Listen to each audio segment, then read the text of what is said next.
Good day mga kapuyat ngayon na naman ang trabaho ng isang working student. Ito nga palang ginagawa ko ngayon at magdi-deliver naman ako. Yan lang ulit ako napag-video at yung home video hindi ko ma-edit dahil hindi maganda video ko. Yan naman, ngayon lang ako makapag-video mga kapuyat. Kaya today na ngayon na ating pagbablog. And paans na ako sa oras na to at hindi ako makapag-video sa pag-drive ko dahil na wala akong istad sa harapan yung ladain ba ng cellphone. Yan o. Nakakaba trip, diba? And nangyari pa nga. Yung pinsan ko ay nakikipag-agaw pa sa Butilaw dahil na meron siyang nililigawan doon. Kaya nga, nagbato-batupi kami at hindi naman talaga siya pumayag. Hindi binigay na lang niya talaga sa akin.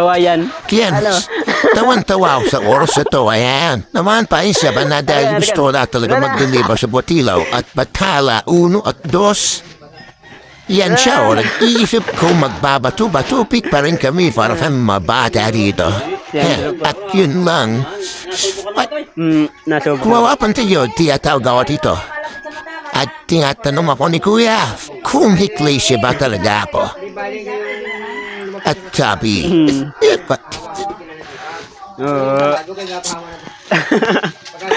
Bato-batupik na. Halimbawa napasok na kayo. Pagka kayo ay kasabi kayo kung may araw kayo na wala kayong pasok, para kung pag-deliver kayo. Kami kumain muna. Kumain na ba kayo? Kumain na po ako. Bato-batupik lang ngayon. Hindi, ganito na lang. Bato-batupik na lang tayo. Pag nanalo ako, akin yun. Pag natalo ako, akin ito. Pagbigyan natin na yung Lagi sa'yo. Ba't naman yata lumo? Ang layo ng kanya.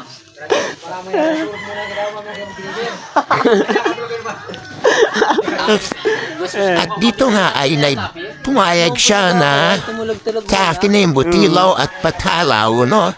At doon niya narinig niya nga nahala sige parang hindi masama pa loob niya eh. Pero okay yan, tropa ko. At hindi ako parehasik na ko. Bato-batupik tayo. Magbigay. Next time naman, pag wala naman pasok sa school eh, siya naman ang nagdi-deliver at naka-rider nga pala siya ng 150. Rider na nga, rider pa ang gamit, ang love siba. Yan naman, sa oras na to ay magdi-deliver na kami at di na mahalain na papakainin pa pala kami dito sa oras na to. At maaga pa naman kasi para mag-deliver. And malapit lang naman, katsunsa ko. Alam naman yung i-deliver ko. And dyan ay makakuha na rin ako ng pagpaon sa araw-araw. At dito nga, kapuyat ay pauwi na tayo at ubus natin yung ating diniliver. At wala na nga pala kung dala nito sa oras to. At diretso na tayo sa pauwi na natin. At tapag na uwi natin dahil kukunti lang yung diniliver natin. Naman sa oras na to, uuwi na tayo. At yun lang, at sana nag-enjoy kayo sa maiklim video na kahit walang kakwenta-kwentang video. At sana nyo ay supportahan nyo ko sa panibagong vlog.